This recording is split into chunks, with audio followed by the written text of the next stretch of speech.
Ang susunod na pagpapasalamat ay mula po sa aming pamilya, ang pamilya Duterte. Paulit-ulit po ang pagpapasalamat namin sa pagkakataon na ibinigay ninyo sa amin na makapaglingkod sa ating pinakamamahal na Pilipinas. Maraming salamat po sa inyong lahat.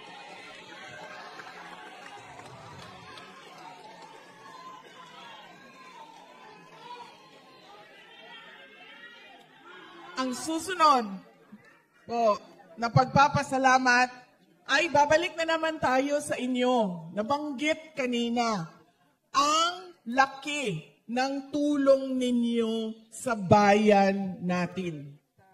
Kaya masakit sa akin kapag tinatanong kung ano ba ang ginagawa ninyo sa abroad.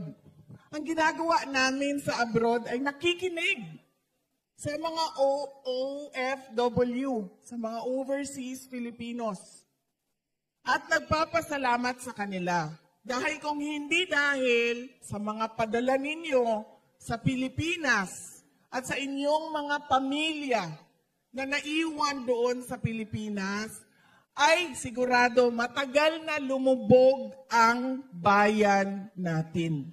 Kaya kailangan maintindihan yon ng Marcos administration na napakahalaga ng contribution ng OFW sa ating bayan. Kaya kami din ay nagpapasalamat sa suporta ninyo sa inyong mga pamilya at mga mahal sa buhay na nandoon sa Pilipinas.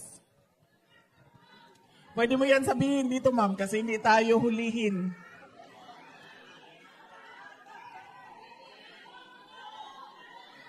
Ang susunod.